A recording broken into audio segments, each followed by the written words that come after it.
Quem somos? O que buscamos? A GeneOne apresenta o núcleo técnico operacional do maior centro de diagnóstico em genômica da América Latina.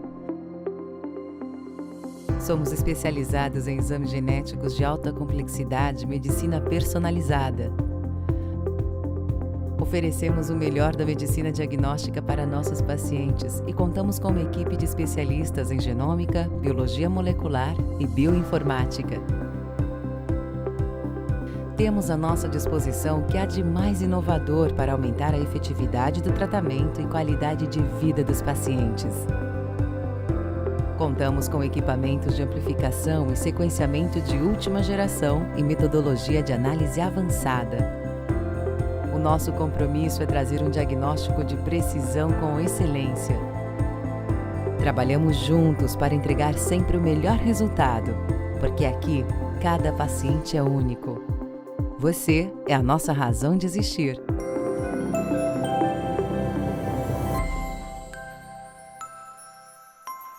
Boa tarde, são 5h05, eu vou dar início à nossa conversa. Eu sou Tereza Loureiro, médica geneticista, consultora em oncogenética pela GeneOne. Hoje o nosso encontro é sobre câncer de mama. Foi inevitável pincelar, falar um pouquinho desse câncer nas apresentações anteriores, porque por ser o câncer mais prevalente entre as mulheres. Então, quase um terço, mais de 29% dos diagnósticos estimados para o ano de 2020 serão de câncer de mama.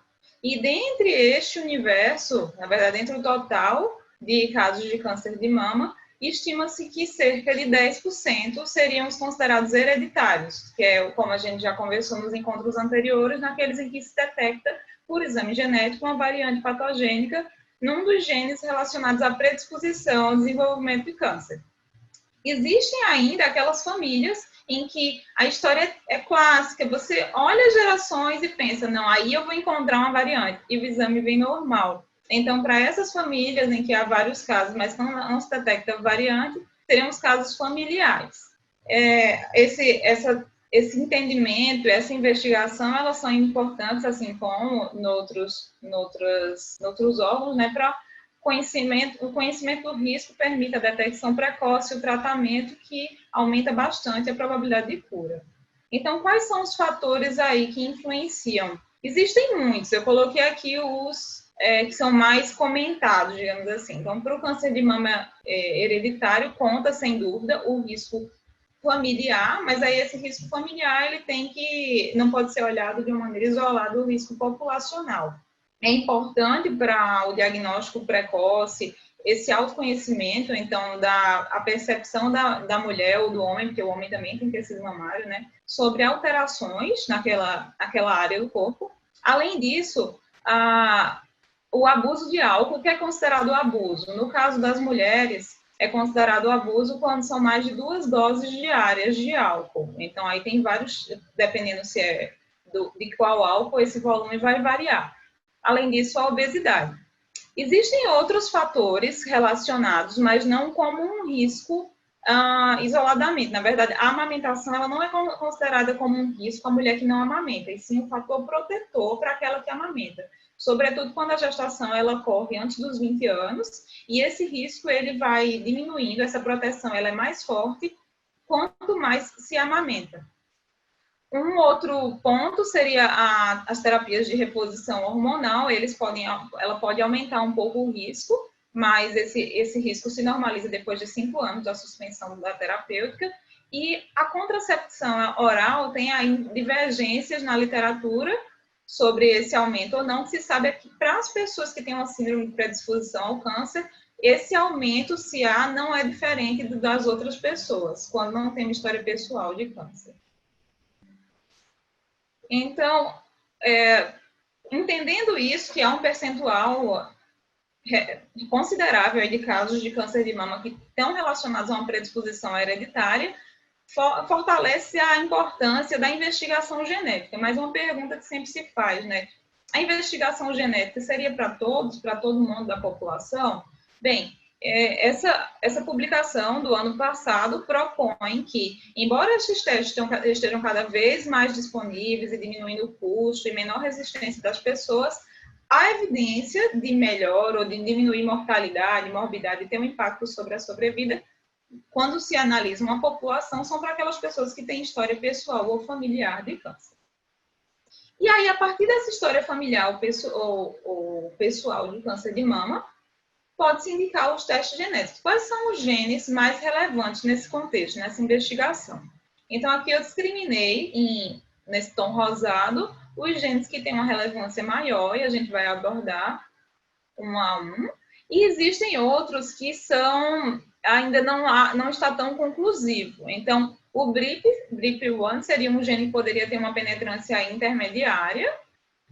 Os genes, esses dois genes, o MLH1 e o MSH2, são relacionados à síndrome de Lynch, que a gente comentou ontem. Poderiam ter relação, mas saiu um paper recente que não encontrou diferença na frequência de câncer de mama entre as mulheres com variante detectada com diagnóstico molecular de síndrome de Lynch e as que não tinham. E ainda aquelas pessoas que têm variante patogênica nos genes RAD51, C e D, que a gente vai conversar um pouquinho mais na sexta, no encontro sobre câncer ovariano, poderia ter uma relação com câncer de mama triplo negativo, mas seriam menos relevantes do que os anteriores. Então, sabendo disso, desses genes, essa configuração, essa conformação do painel, ela pode variar bastante. Esse que eu apresentei nos slides, é a configuração do painel hoje, comercializado pela GeneOne, mas os genes que são fundamentais na composição deste painel, ou seja, aquele painel mais amplo do câncer hereditário, são estes 10 genes mais rosados, aí, destacados em rosa. E uma coisa que muitas vezes os médicos, principalmente os que não são geneticistas, não sabem, é que esses painéis de investigação mais ampla, eles são também cobertos pelas operadoras em algumas circunstâncias específicas. Então, quando é que a ANS prevê essa cobertura pelos convênios? Quando há suspeição de mais de uma síndrome para mulheres que tenham história de câncer de ovário ou de mama. Ou ainda para aquelas mulheres que tiveram indicação pelo rol de realizar o sequenciamento dos genes BRCA1 e BRCA2 e cujo resultado não encontrou variante patogênica ou provavelmente patogênica. Nesses casos, a cobertura é prevista. E mesmo aquelas pessoas que não se enquadram no rol, mas que tenham indicação, tem critérios de indicação desses exames, esse exame é extremamente custo-efetivo. Então, é o melhor exame em custo-benefício, digamos assim. Mesmo se faça particular, ele tem um valor mais acessível do que outros painéis. Então, para que se fariam esses exames genéticos, né? A gente já abordou um pouco sobre a questão do aconselhamento genético, mas no caso do câncer de mama, tem aí a peculiaridade que pode servir para guiar tratamento, não só os exames germinativos, mas os somáticos, sobretudo, também podem guiar. Eu falo sobretudo, o Cristóvão vai falar um pouquinho adiante, é que mesmo que não haja uma variante patogênica no exame germinativo, nesses casos, se for encontrado no exame somático, a paciente pode se beneficiar, ou o paciente. Estimar o risco de desenvolver câncer no futuro, seja de mama também, ou afetando outros órgãos, dependendo do gene aí que for acometido. Orientar medidas preventivas mais adequadas, identificar os familiares em risco de herdarem essa predisposição, mesmo aqueles que não têm história pessoal de câncer, e ainda a possibilidade de seleção de embriões, se for a pessoa acabar precisando migrar para a reprodução assistida. Então, os testes germinativos, a gente já falou e repete, não são para diagnóstico de câncer nem tem relação com paternidade. Então, naquele conjunto de genes, disparadamente, os genes mais comentados, o primeiro descrito de todos estes, né, foi o BRCA1. Esses dois genes, BRCA1 e BRCA2, são o exame ainda mais solicitado. Tanto pela questão aí da preocupação terapêutica, quanto por ser um exame mais facilmente coberto pelas operadoras e mais difundido. Em que circunstâncias esse exame é coberto pelas operadoras, né? Para todas as pessoas que têm uma história pessoal de câncer de ovário, de mama antes dos 35, antes dos 50, se 2 tumores familiares, ou antes dos 60, se triplo negativo. No caso dos cânceres de mama masculinos, ou quando tem uma história, a pessoa tem câncer de mama e tem mais de um parente, ou tem mais 2 parentes, independente da idade, ou um deles é do sexo feminino ou masculino, ou ainda se houver associação com câncer de pâncreas, de próstata, e tem uma brecha, aí tem um item que é pouco atentado, mas as mulheres que têm câncer de mama antes dos 45 anos, mesmo que não conheçam a história familiar, se não conhecerem o lado materno, paterno, seja aí, ou não conhecerem a família biológica, também tem essa cobertura prevista. Eu destaquei aqui não as indicações gerais, porque cada vez mais a gente vai migrar para a testagem de todos os casos de câncer de mama, mas os casos da operadora, porque ainda é um grande volume assim, dos pacientes que chegam em consultório. E um dos motivos que impulsionou o conhecimento e a testagem desses genes, sem dúvida, foi o caso da Angelina Jolie, uma artista, né, super famosa, que publicou uma carta contando que a família dela tinha predisposição, que ela foi diagnosticada e que ela estava submetendo a cirurgias redutoras de risco. Então, depois disso, quadriplicou a procura por esses exames. Mas um viés que eu mencionei lá na aula de pâncreas é que a gente associa o BRCA vem de breast cancer e a gente associa a síndrome de predisposição ao câncer de mama e ovário. Mas nem são só esses 2 genes que participam dessa predisposição ao câncer de mama e ovário, nem esses genes aumentam o risco só desses órgãos. Então, dependendo do gene, dependendo do intervalo em que acontece essa variante em cada um desses genes, pode haver predisposição ao desenvolvimento de tumores em outros órgãos. Então, hoje, esse trabalho aqui, esse editorial, mostrou uma diferença de mais de 20 mulheres sendo testadas para cada homem. Eu lhes digo que aqui no Brasil ainda mais. Quando a gente analisa uma sequência de pedidos médicos no laboratório, tem mais de 20 mulheres sendo testadas para cada homem. E, considerando isso, né, no ano passado, houve a publicação do consenso da Sociedade Americana de Cirurgiões da Mama, que recomenda que esses testes genéticos, uma vez que um médico de qualquer especialidade percebe que aquele paciente pode se beneficiar, ele pode iniciar essa conversa. Mas se ele considerar que o caso é complexo, que foge à alçada dele, recomenda-se sempre encaminhar para um médico geneticista. E que, uma vez solicitado um sequenciamento, um painel desses de genes, que tenha, no mínimo, BRCA1, BRCA2 e PALB2. Então, o nosso rol ainda não saiu a edição desse ano. Eu tenho a expectativa ainda que essa parte venha incluindo o PALB2. Um terceiro ponto que é colocado é que todas aquelas pessoas que fizeram o exame antes de 2014 e não foi encontrada variante patogênica, que devem sim repetir o exame por uma metodologia mais robusta, né, que é a que usamos hoje em dia, porque o que se viu é que 12% dessas pessoas que tinham o exame não elucidativo nessa época passam a ter quando repetem o exame. O quarto ponto é que se aquela pessoa, que seria a pessoa ideal para ser testada, aquela que tem história pessoal de câncer, ela não estiver disponível para o teste, pode ser oferecido para os seus familiares com devido aconselhamento genético. E nesse ponto eu faço uma ressalva, que às vezes uma pessoa pode estar, eu não sei onde vocês estão distribuídos pelo Brasil, o Brasil é tão extenso, e apesar da fantástica capilaridade da DASA, mas pode acontecer de algum familiar estar com câncer de mama num reduto, num lugarejo, que seja difícil realizar esse exame naquele andamento do tratamento. Então, recomenda-se que, pelo menos, seja feita a coleta do sangue num tubinho de tampa roxa com EDTA, porque essa informação depois, se ela se perde para investigar os familiares, aqueles resultados passam a ser menos informativos.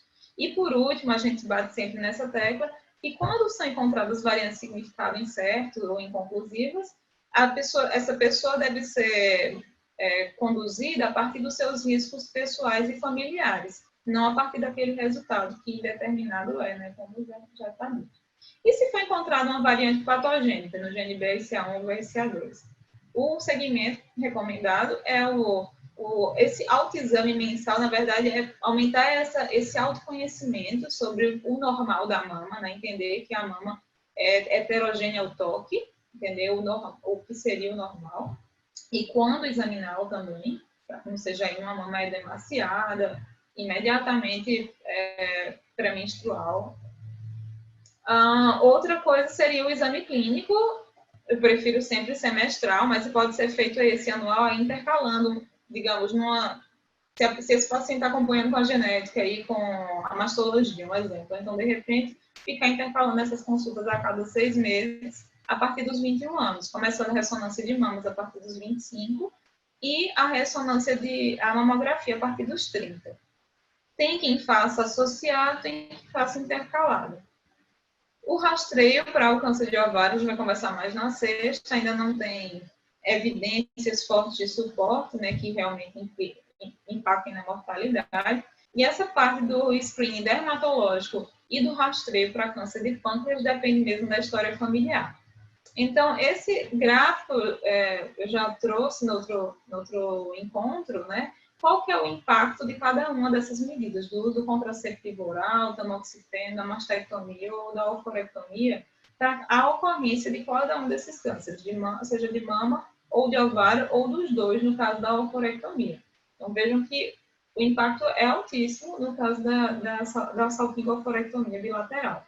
E há uma proposição, que isso não é uma recomendação, é diferente, né? É uma proposição, que para todas as mulheres que são submetidas à ligadura de trompas, né, que poderia ser oferecida a salpingectomia. Então, isso não mudaria a produção hormonal por esses ovários, mas estaria protegendo aí dessa trompa encostando no ovário, né, mensalmente. A gente conversa mais sobre isso na sexta. A segunda síndrome mais relevante aí para a câncer de mama na nossa população é a síndrome de Li-Fraumeni.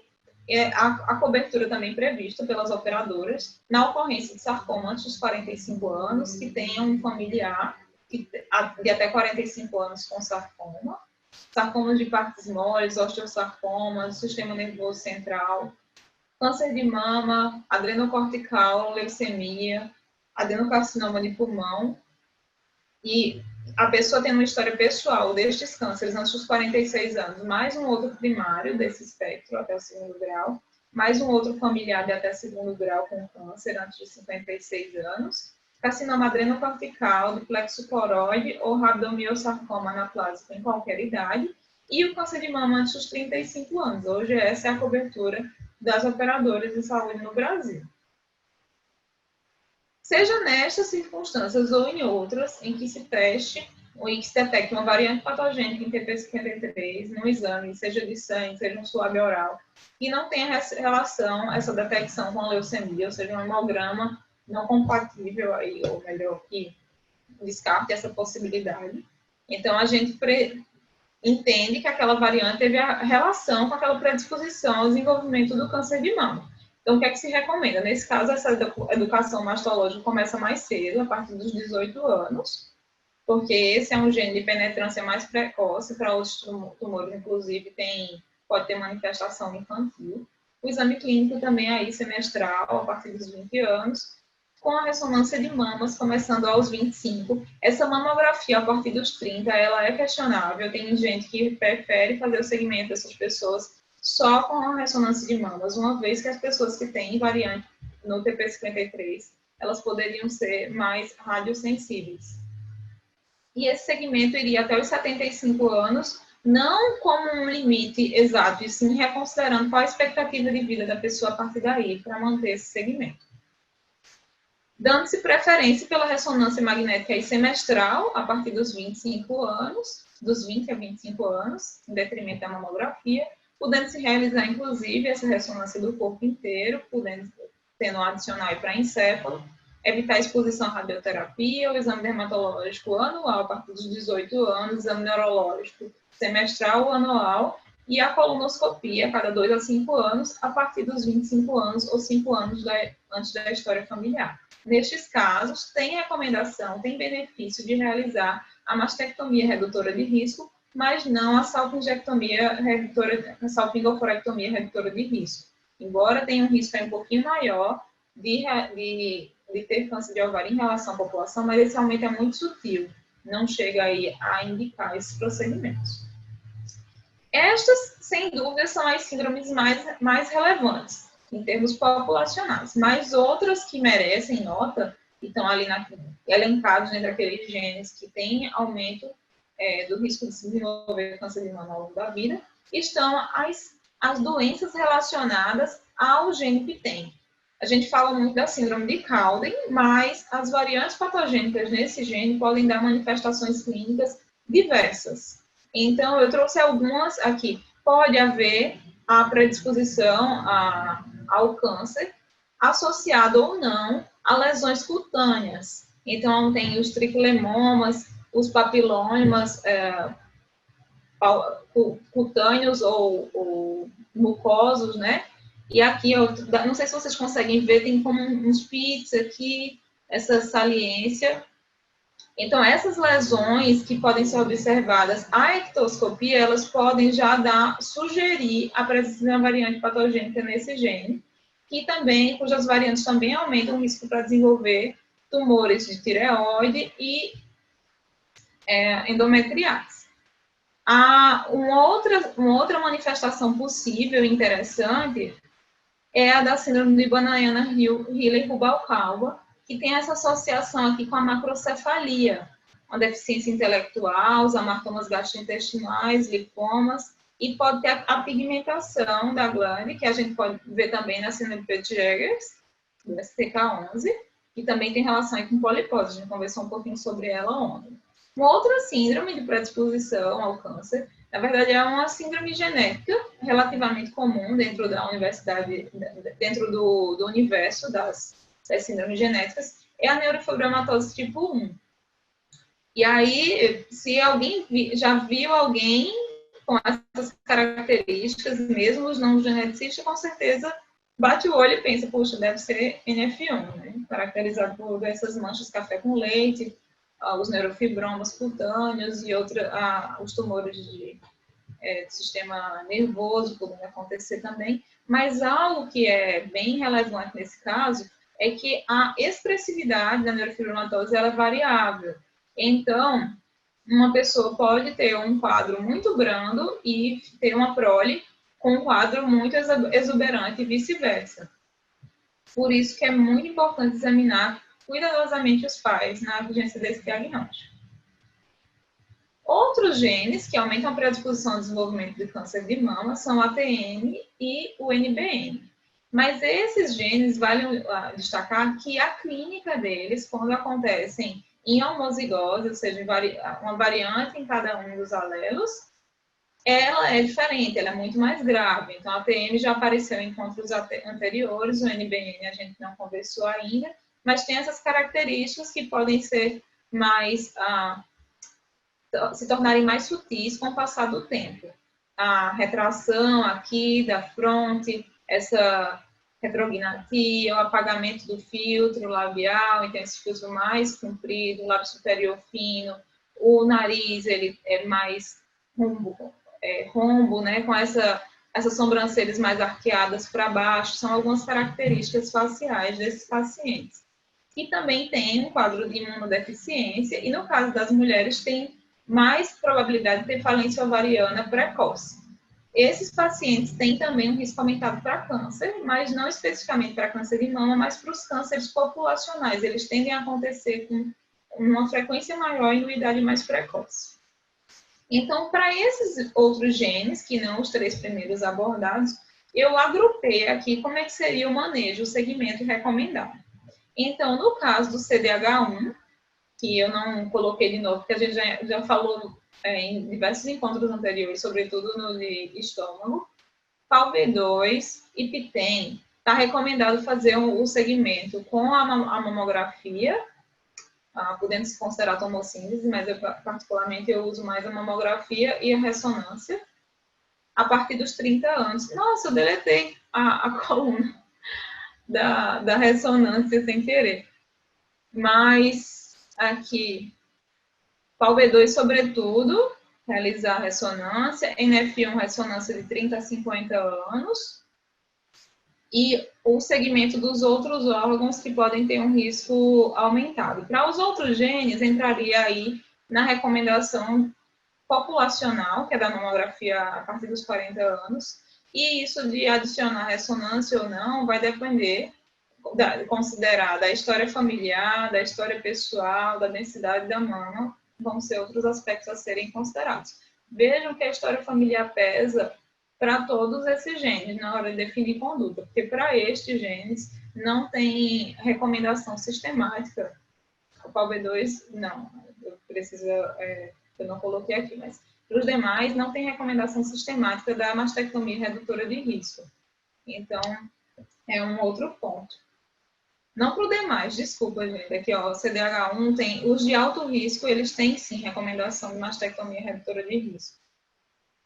Mas os que são de penetrância intermediária ou de manifestação mais tardia, esse benefício não mudaria a mortalidade.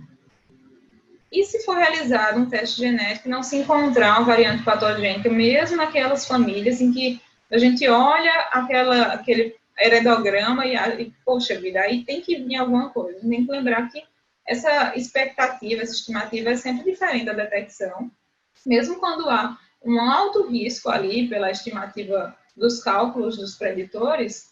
Quando esse risco é maior pelos preditores do que 30%, a gente já presume que há algo aí autossômico dominante. Mesmo que a gente não encontre variante patogênica, a gente tem que seguir essa pessoa, essa família, como sendo de alto risco.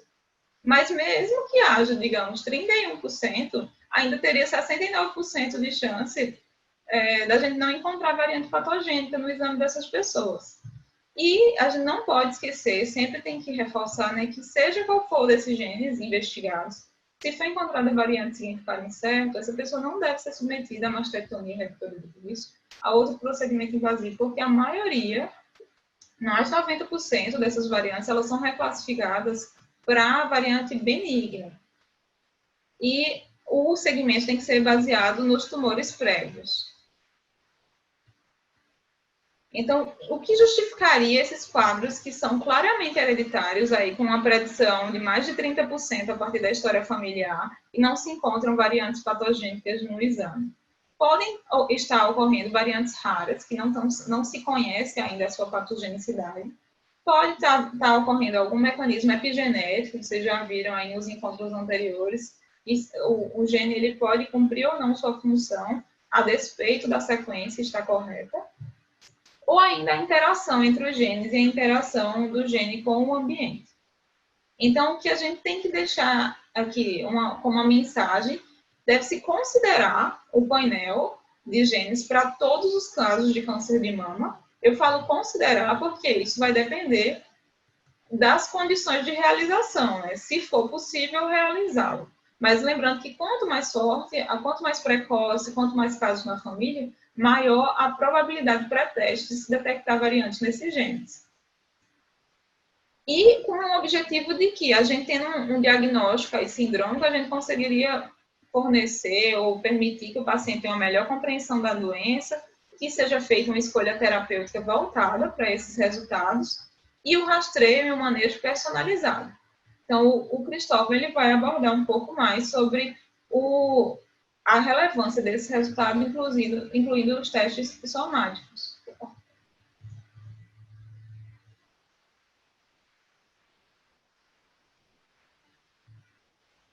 É contigo, meu amigo. Então, vamos lá. Ô, Tereza, você falou pra caramba, viu? Mas tudo bem.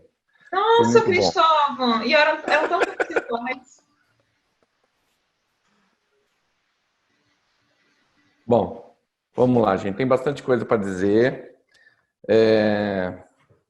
Vamos começar. Para quem não me conhece, sou Cristóvão Escapulatempo Neto, sou patologista, sou diretor de patologia da DASA.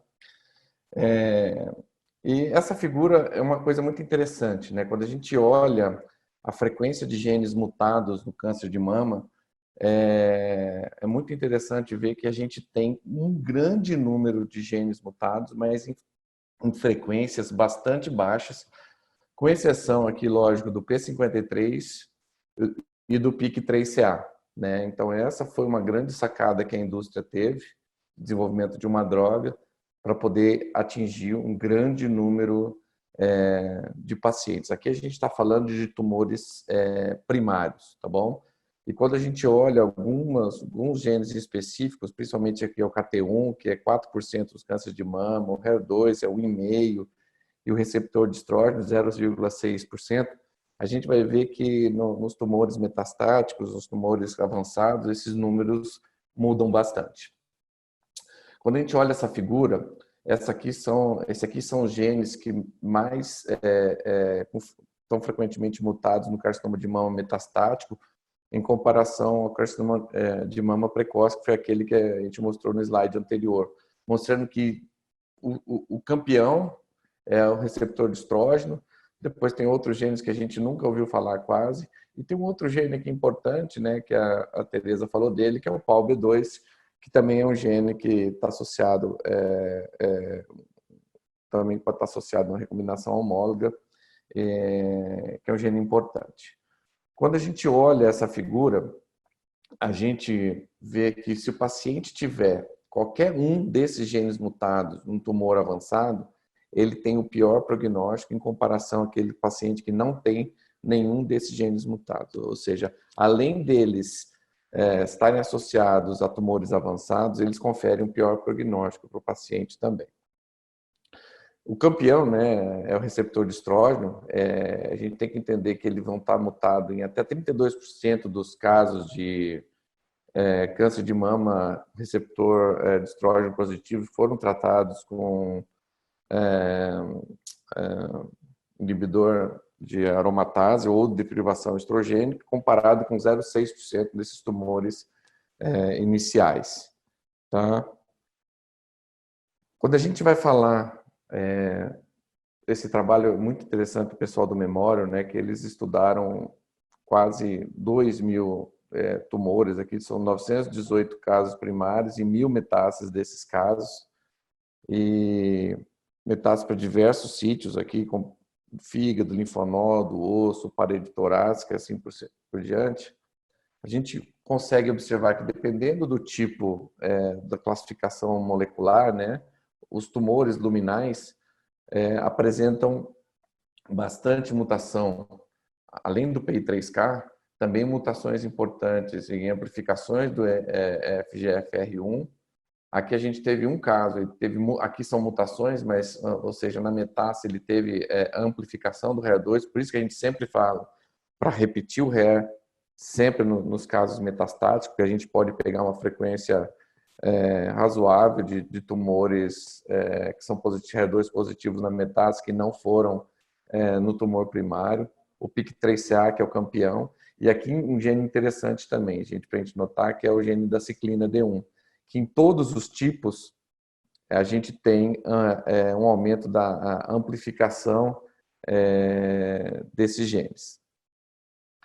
Pensando aqui nos tumores, os luminal B HER2 enriched, também a gente tem uma grande, aqui lógico, faz parte, né, a amplificação do HER2, mas a gente começa a ter mutações também, o PIK3CA, e aqui de novo mostrando a importância da amplificação da ciclina. Nos triplos negativos, mostrando que a gente começa a ter, nesses três grupos aqui, tanto no luminal B HER2 enriched, no HER2 normal e no triplo negativo, principalmente aqui, a gente começa a ter muita amplificação de MYC, e a gente sabe como na maior parte dos tumores a amplificação de MYC está associado a um comportamento mais agressivo, mas a gente, olhando bem o que o PI3K, ele está presente, mutações na maior parte dos tipos, tá? Mas hoje é validada a droga só para os hormônios, receptores hormonais HER2 negativos, tá bom? Quando a gente compara o tumor primário e o tumor metastático, a frequência de mutação dos genes é muito maior no tumor metastático. Esses aqui são todos os tumores, são luminais.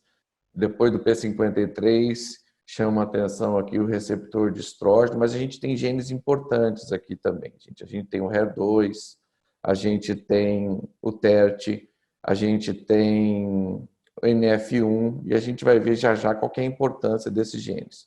No grupo do HER2 enriched, o receptor de estrógeno também foi o que mais teve mutação, e naquele grupo triplo negativo chama a atenção do P53.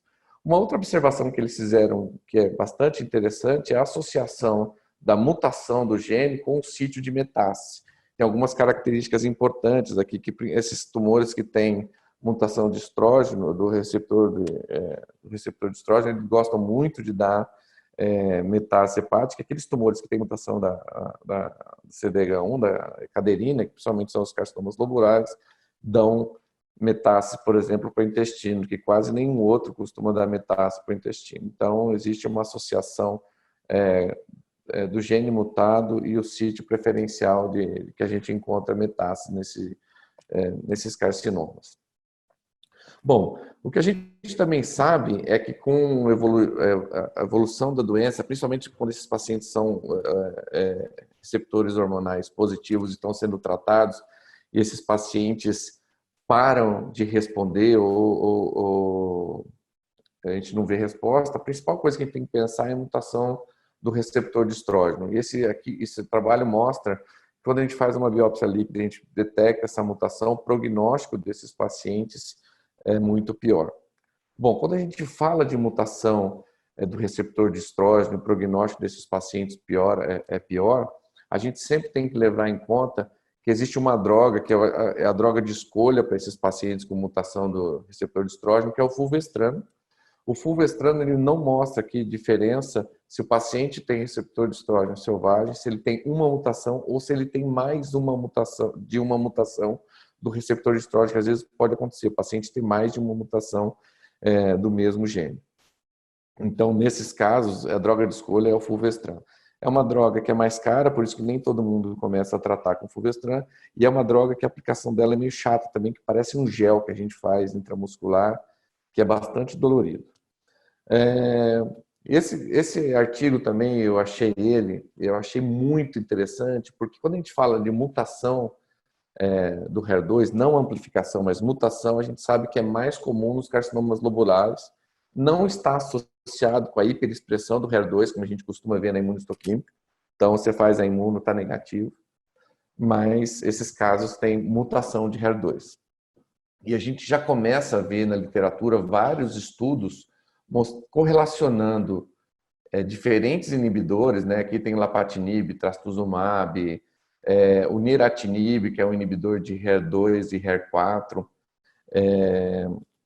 e a combinação de drogas de acordo com mutações. E a gente já começa a ter esse quadrinho aqui que todo mundo que faz molecular, principalmente para câncer de mama, e todo oncologista que pede um teste molecular talvez teria que ter, para saber que dependendo da mutação, aqui tem as mais frequentes mutações que a gente tem, né, as principais ocorrem do domínio de enzima quinase, mas que dependendo da mutação do receptor do HER2, a gente tem drogas que podem ser resistentes, que são essas de cinza, que podem ser sensíveis, que são essas aqui de duas cores e tracejadas, e algumas que a gente não tem ainda orientação, ou seja, a gente tem que buscar numa tabelinha como essa, saber qual seria a melhor droga para oferecer para esse paciente. Embora a gente não tenha, eu acho que não está aprovado ainda, mas tem pacientes que podem pagar e a gente tem benefícios razoáveis até com essa terapia anti-HER2 nos pacientes mutados. Quando a gente fala de ciclina D1, a gente viu lá que em boa parte dos tumores metastáticos a gente consegue ver a amplificação, né, que era aquelas barrinhas vermelhas da ciclina. Isso a gente já sabe há muito tempo, há mais de 10 anos, que a amplificação identifica grupos de pior prognóstico. Esse trabalho, ele mostrou que você tinha que ter uma média de sinais, 8 ou mais sinais por célula para conferir esse pior prognóstico. Esse outro trabalho, desculpa, esqueci de colocar aqui a bibliografia, mas é da PLOS-ONE, um trabalho recente, acho que é do ano passado, mostrando que os pacientes que têm amplificação, hiperexpressão de ciclina D1 tiveram uma melhor sobrevida, mas aqueles que tiveram amplificação tiveram melhor sobrevida livre de progressão. É uma coisa meio bagunçada, mas o que parece é que a ciclina D1 é principalmente importante nos aqueles tumores luminais A, ou seja, aqueles tumores que têm baixo índice de proliferação, que quando ele é positivo, ele vai se expressar mais, uma maior agressividade desses tumores, e a amplificação está mais associada com aqueles tumores luminais B com mais alto grau e maior índice de proliferação. Bom, mas será que isso é um marcador que a gente pode usar? Serve para alguma coisa? Bom, a gente pode segregar ele como talvez um marcador de maior agressividade, né? Mas e daí? Quando a gente pensa toda vez que a gente tem alteração da ciclina D1, seja mutação ou amplificação, vem uma... Lembrar que a ciclina D1 está envolvida no ciclo celular, vem uma classe de droga na cabeça, que são os inibidores de CDK4/6, né? E que esse trabalho foi o Paloma 1, né? Foi um estudo de fase 2 antes da aprovação, né? do palbociclib, que é o inibidor de CDK4/6 da Pfizer, que eles pegaram dois grupos, aqueles pacientes que eram receptor hormonal positivo, que era coorte 1 e HER2 negativo, e na coorte 2 os pacientes tinham que ter amplificação de ciclina D1 ou perda de P16, ou ambos, para ver se realmente isso aqui eram biomarcadores interessantes para predizer resposta ao palbociclib, que é o inibidor CDK4/6. E aqui a gente vê que não. O paciente que tomou palbociclib mais letrozol, ele foi o paciente que teve maior benefício metastáticos aqui, né? O paciente já tinha feito linhas de tratamento anteriores, já são tumores metastáticos. Ele foi melhor, independente. Aqui a coorte 1, que não tinha esses biomarcadores, e aqui a coorte 2, que tinha os biomarcadores.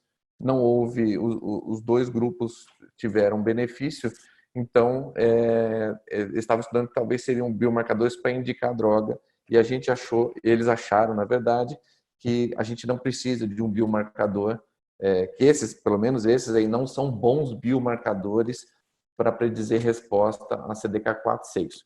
O que está sendo muito estudado agora, eu acho que é uma coisa que a gente deve começar a pensar em fazer nesses tumores de mama metastática, receptores hormonais positivos, começar a avaliar, tem muito, eu não trouxe aqui, desculpa, mas alguns artigos mostrando que a expressão do RB ou a proteína fosforilada, quando a gente tem alteração do retinoblastoma, quando você tem a perda do retinoblastoma, é um indicativo de resistência a essas drogas. Então, lembrar que sempre que a gente pensa numa medicina de ponta, que a gente quer dar o remédio certo para o paciente certo, a gente tem que começar cada vez a ser mais rápidos para estudar os marcadores, não só de sensibilidade, mas de resistência também, porque tem muito dinheiro envolvido aí. E como opção, né, aos inibidores CDK4/6, a gente tem a droga que foi aprovada, né, que é o Alpelisib, que é um inibidor de PI3K/CA, também que é para o mesmo grupo de pacientes, aqueles pacientes que são receptores hormonais, HER2 negativos, metastáticos, já fizeram linhas de tratamento anterior.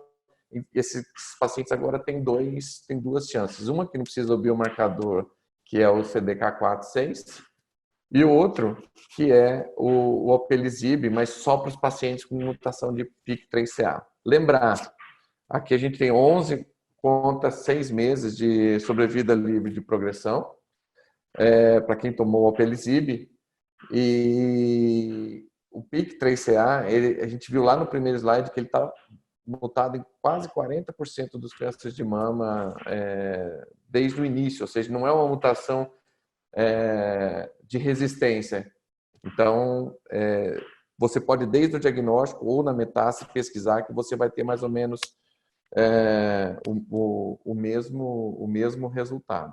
Lembrando que a gente está fazendo esses testes aqui para o Brasil inteiro, né, no programa da Novartis, que as pessoas mandam muita biópsia de osso que foi descalcificado. Não tentem mandar, tenta sempre pegar, pode ser o material mais antigo, mas sempre o maior material, a peça principalmente, porque facilita muito, porque as metástases ósseas que sofreram descalcificação são materiais muito ruins para a gente conseguir extrair o DNA e pesquisar essas mutações no tecido. Quando a gente fala ainda de mecanismo de resistência hormonal, a gente tem 3 vias principais que estão associadas à resistência hormonal no câncer de mama. A primeira, que a gente já falou, que é a mutação do receptor do estrógeno. Uma outra, que são os genes associados à via MAP quinase, então a gente tem HER2, NF1, EGFR, HER3, KRAS, BRAF, MAP2 quinase, HRAS, e aquela via da regulação transcricional, que é o MYC, FOXA1, CTCF, TBX3. Quando a gente olha, aqui é interessante, quando você segue a linha, eles não são sobrepostos. Essas mutações, elas são geralmente mutuamente exclusivas. O paciente vai ter uma ou outra. Ou temos, quando a gente fala aqui da via de MAP quinase ou da via de regulação transcricional. Tá? Quando a gente olha esses números, a gente vê que aqui, se o paciente tiver mutação ou de qualquer gene da via MAP quinase, amplificação do MYC ou da via transcricional, dos genes da via transcricional, esses pacientes vão ter um pior prognóstico comparado àqueles que não têm nenhuma dessas alterações, mesmo que eles sejam doenças metastáticas. Tá? E aqui mostrando que o fulvestrant ainda é o melhor remédio, que independente dessas alterações, a gente ainda tem uma melhor resposta quando o paciente toma o fulvestrant do que quando ele não toma o fulvestrant. Bom, então a gente olha essa figura é muito bonita, né, do artigo, mostrando os mecanismos de resistência à terapia endócrina, que a gente tem do pool de células que estão no tumor inicial, né, a gente tem em azul aqui as células que vão ser sensíveis ao bloqueio hormonal, aquelas células que têm mutação de estrógeno, essas células violetas aqui que têm mutação dos genes de fator de transcricional ou amplificação do MYC, e aquelas células que têm mutação da via da MAP quinase, e um outro grupo que a gente não sabe ainda o que é. Quando a gente vai ver aqui, tem 30, quase 40% das causas de resistência a gente consegue através dessa via aqui, pegar o MYC, fatores transcricionais, MAP quinase e receptor de estrógeno. Mas 60% a gente ainda não consegue definir qual foi o motivo que levou à resistência à terapia endócrina desses pacientes com câncer de mama metastático.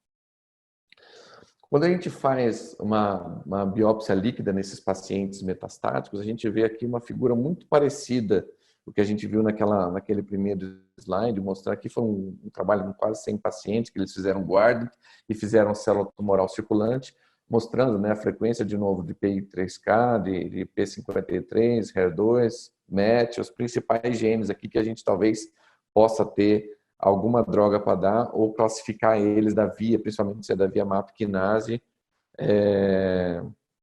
ou não, né? Aqui ele pegou menos pacientes com receptor de estrógeno.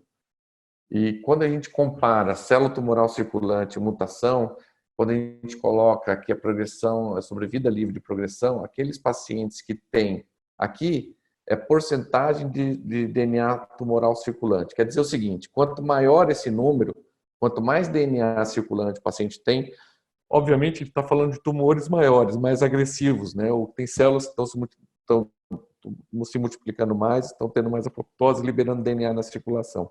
Então, quanto maior a quantidade de DNA, pior o prognóstico. Assim, se a gente encontrar mutação em pelo menos dois genes ou mais, também confere o pior prognóstico. E assim também, quando a gente encontrar mais 5 ou mais células tumorais circulantes em 7 ml de sangue, conferem o pior prognóstico. Isso tanto na sobrevida livre de progressão, quanto na sobrevida global. Qual que é a vantagem, né, que a gente fala quando a gente vai comparar a célula tumoral circulante e a biópsia líquida, nesse caso aqui, o guarda? Que a célula tumoral circulante, você tem uma noção do número de células. Agora, com a biópsia líquida, você tem uma noção de volume tumoral, através do DNA circulante tumoral, além da vantagem da gente poder diagnosticar quais são as mutações que podem estar associadas à resistência endócrina, o que pode te indicar alguma terapia para esses pacientes avançados.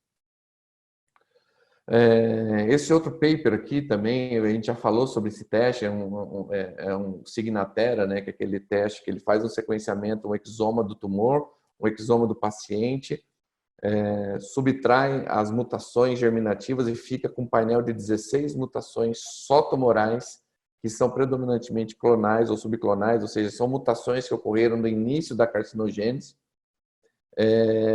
e que são uma identidade molecular desse tumor. Não necessariamente são mutações associadas à resistência ou sensibilidade. Isso é um teste de rastreio, assim, é um rastreio molecular do tumor, ou seja, é um teste de monitoramento.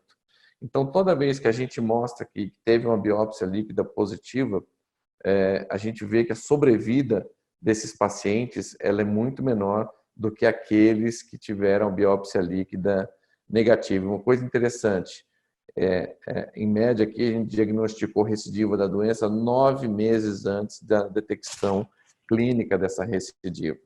Quando a gente olha, uma outra vantagem desse teste é que ele funciona muito bem tanto para os tumores luminais, para aqueles HER2 positivos e também para os triplos negativos, porque hoje a gente não tem ferramenta nenhuma para seguir esses tumores triplos negativos, né? Então, talvez é uma grande ferramenta que a gente tenha para seguir esses tumores triplos negativos, que costumam, às vezes, dar metástase em lugares onde a gente menos imagina, lógico, sempre mais metástase à distância do que regionais, e ele serve para isso. E quando a gente olha os tipos moleculares do câncer de mama, a frequência detectada, 100% dos triplos negativos foi detectado, um valor preditivo positivo de 100% e o valor preditivo negativo, que o menor aqui foi de 92% nos luminais e de 100% nos HER2 e nos triplos negativos. Mostrando o seguinte, que quando você fala que essa biópsia é negativa, provavelmente esse paciente vai ter um prognóstico muito bom, e quando você fala que ela é positiva, ele vai ter uma recidiva. Isso tudo vai depender da fração alélica deletada. Quanto menor a fração alélica que você diagnostica, mais tardiamente vai ocorrer essa metástase, tá? E aqui falando um pouco também que a gente tem de imunoterapia, né, para câncer de mama, né, que foi aprovado o uso do atezolizumab, né, que é o anti-PDL1 da Roche, né, com nab-paclitaxel, mostrando o benefício nos pacientes que tinham células imunes positivas para PDL1, tanto de sobrevida global como sobrevida livre de progressão. É uma imuno que é fácil para interpretar, porque o corte é de 1%, a gente só avalia as células imunes, porque esse é um marcador que já foi mostrado que ele marca muito pouco as células epiteliais, mas as células imunes ele marca bem, então o score foi desenvolvido para a gente estudar só as células imunes, um cutoff de 1%, e o clone é o SP142 da Ventana. É importante também, igual a doutora Teresa falou, né, do BRCA, mas não só o BRCA, a gente sabe que além do BRCA, alguns outros genes de recombinação homóloga, igual a gente falou ontem, para próstata, para mama também não é muito diferente, que a gente consegue ter resposta, assim, esse estudo mostrou o talazoparib, é um inibidor de PARP, se eu não me engano é da Pfizer, com 50% de resposta patológica neoadjuvância. Então, qual que é a vantagem da gente pesquisar a mutação desses genes de recombinação homóloga, seja germinativa ou seja somática? Que esses pacientes vão ter uma melhor resposta ao inibidor de PARP e, principalmente, o oncologista poderá escolher uma quimioterapia baseada em platina, porque esses tumores respondem mais também às terapias com platina do que aquelas que não têm platina para câncer de mama. Aqui a gente vê vários estudos, né, mostrando qual que é a taxa de resposta dos pacientes com e sem mutação de BRCA, 60 contra 29, taxa de resposta aqui de 40%, talazoparib aqui 63%, aqui 78%, mostrando que essas taxas são muito grandes. E aqui para a gente ver só, quando a gente compara aqui, quando você usa a resposta com platina, aqui chega a 80% a taxa de resposta se esse paciente tiver mutação no BRCA1 e uma doença metastática. Então, além da gente usar o inibidor de PARP, você pode escolher usar a platina para esses pacientes também. O que a gente tem para oferecer, né, para o câncer de mama? Se a gente olhar aqui, a gente tem bastante coisa. No nosso Target One, no nosso teste, a gente consegue ver se tem amplificação do MYC, que a gente viu lá, amplificação de andrógeno, também a gente sabe que está associado principalmente àqueles tumores, às vezes apócrinos, alguns triplos negativos, mutações também, vários genes associados à via de MAP quinase, assim como a mutação do receptor de estrógeno, ou seja, é um teste bastante interessante para tentar, para a gente entender se a gente consegue encaixar o motivo de resistência ao receptor hormonal, e lembrar também que quando a gente tem mais de uma mutação, aumenta mais a chance desse tumor ter uma agressividade maior também. Isso também pode ser feito com a biópsia líquida, que é o Guardant, que é aquele trabalho que eu apresentei para vocês também. A gente representa a Guardant e a gente coleta em qualquer lugar do Brasil. Então é só entrar em contato conosco que a gente consegue enviar alguém para coletar na casa do paciente. Além de todos esses genes que a gente viu, ele também aqui, ele consegue também pegar mutações, sequenciamento completo de alguns genes pela biópsia líquida, como BRCA1, BRCA2, ATM, importantes aqui para recombinação homóloga também. Além disso, ele consegue ainda dar se o tumor tem estabilidade microsatélite ou não.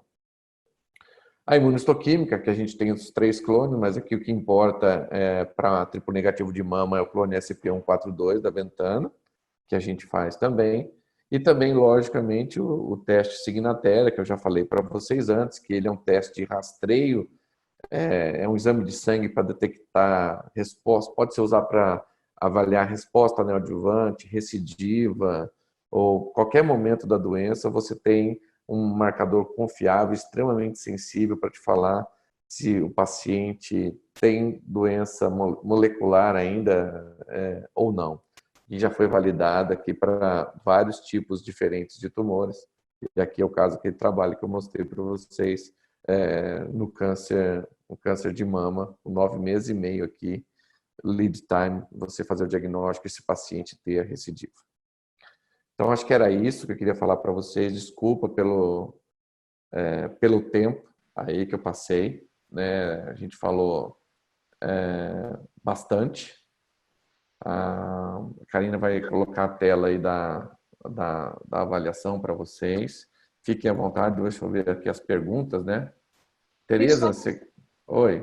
Por favor, teve um slide meu que estava incorreto, estava incompleto. Eu corrigi, eu vou exibir só Então rapidamente. vai. A pessoa colocou Vai. como dúvida, tá bem? Vai lá, vai lá.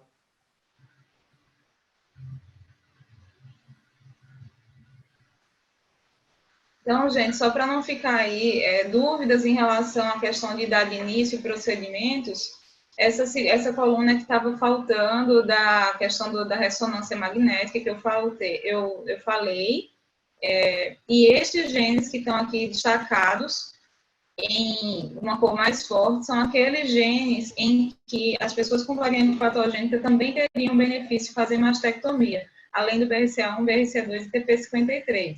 Mas indicação não quer dizer diminuir, mudar mortalidade.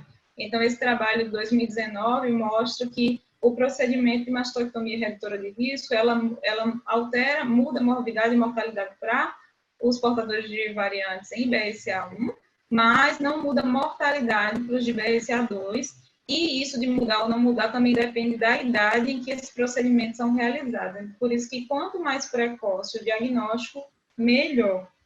Então, aqui eu vou parar o compartilhamento para que a Karina possa Tereza, comentar. tem perguntas para você aí, Tereza. Doutora Tereza, você usa ferramentas como Boadicea para indicar a cirurgia em genes de penetrância moderada? Boa pergunta. Os melhores preditores considerados são Boadicea e IBIS. É melhor digitar ou eu falar a resposta? Não, pode ir falando, eu já estou manejando aqui. Quando o risco calculado dá mais do que 30, essas pessoas são consideradas, assim, de alto risco. Particularmente, eu não me atenho às ferramentas. Eu uso ou a variante detectada, não isoladamente, mas associada à história familiar. Então, para as pessoas que têm variante patogênica em BRCA1 e TP53, certeza. Para as demais, sempre considerando aí a questão da história familiar e o desejo. Então, a pessoa com a variante patogênica BRCA2, ela pode optar por fazer um segmento estrito aí, muito de perto, semestral, até mais frequente da parte clínica, na verdade, né? Do que realizar o procedimento se não for o desejo do paciente. Sempre essa escolha vai ser do paciente. Mas para indicar, sim, está correto usar esses preditores, esses cálculos de risco para orientar. Tereza, ainda falando sobre... Oi, Andresa, eu vou colocar assim que a que a Karina deixar exibido aí, porque precisa colocar um QR Code. Então, quando ela parar a exibição, eu devolvo lá no slide do estudo, sim, que mostra que não mudou a mortalidade, dependendo da idade. Beleza? Ainda falando sobre ferramentas, apesar dos estudos não englobarem muitos pacientes com mutação de BRCA, você indica tamoxifeno, por exemplo, em pacientes que não quiserem operar, que tem mutação em genes de alta penetrância, baseado em Gale, considero muito os efeitos colaterais. Tem evidência de benefício, sim. Eu não costumo indicar, mas tem evidência, sim, de benefício. Eu repasso essa informação da pessoa querer ou não realizar o procedimento a partir do esclarecimento para um oncologista que acompanha aquele paciente. E aí o manejo da medicação não costumo fazer porque nem sempre esses pacientes acompanham comigo por tanto tempo. Eles recebem um aconselhamento genético e com aquele relatório de recomendações, eles podem manter o segmento deles com o oncologista ou o mastologista. Andresa, você pode também, se quiser, mandar o seu e-mail aqui, que a Tereza manda o slide para você, tá? Mas eu posso, eu reexibindo, quem quiser fazer print, pode fazer print, e depois a gente vai disponibilizar também. Quem tem o contato, quem quiser, pode mandar também um e-mail. Eu vou exibir meu e-mail nessa reexibição também. E também pode acessar pelo Instagram, @genética-com-vida, eu também consigo enviar por lá. Aqui a Maria Cunha Amorelli perguntou qual a diferença de biópsia líquida com a pesquisa de células tumorais circulantes. A biópsia líquida que a gente fala geralmente, a gente usa a buscar o DNA tumoral circulante. Mas também a pesquisa de células tumorais circulantes também é através do plasma. É que a pesquisa de células tumorais circulantes, você só quantifica quantas células tumorais você tem em 7,5 ml de sangue. A outra, além de você ter uma noção de quantidade tumoral, porque quanto maior a frequência, a quantidade de DNA que você conseguiu extrair desse DNA, você tem uma ideia de volume de doença e ainda você pode pesquisar mutações, amplificações, fusões nesses fragmentos de DNA do tumor que estão circulando. Então, são bastante diferentes, por isso que a célula tumoral circulante a gente usa cada vez menos, não tem muita indicação clínica, só para prognóstico mesmo. Biópsia líquida positiva autoriza o tratamento mesmo sem sinais clínicos? André, esse é o grande pulo do gato. O que está acontecendo hoje é o seguinte, que a gente está tendo um monte de trial acontecendo porque a gente não tem a evidência científica de você começar a tratar esse paciente com biópsia líquida positiva que não tenha a massa ainda, a doença recidivada. Mas se a gente for pensar de uma maneira lógica, talvez seja melhor eu tratar um menor volume tumoral do que um volume tumoral maior. E ao mesmo tempo, depois que eu começo a tratar, se eu repetir esse exame, sei lá, um mês depois do tratamento, eu consigo comparar como é que estava a minha frequência alélica dessas mutações antes e depois e se esse tratamento foi efetivo ou não. Então, eu acho que em muito pouco tempo, talvez em menos, sei lá, de um ano, a gente começa a ter esses trabalhos saindo, mostrando qual que é a importância da gente fazer esse diagnóstico antes de ter recidiva. É a mesma coisa, o mesmo raciocínio que a gente faz com a LMC quando você procura BCR-ABL no PCR. O ideal é você não encontrar. Se você encontrar, mesmo se o paciente não tiver nenhuma alteração no hemograma, no FISH, no mielograma, a gente trata. Então, acho que a ideia vai ser isso, só que esse teste nos permite expandir isso para todos os tumores sólidos e linfomas também. Bom, eu acho que era isso. Não tem mais nenhuma pergunta aqui. Alguém quer fazer mais alguma pergunta, gente? Fiquem à vontade. E muito obrigado pela presença de todos vocês, viu? Igualmente, eu estou deixando exibido aqui o estudo só para a pedido da Anesca, mas até a próxima. A gente fica aí à disposição de vocês.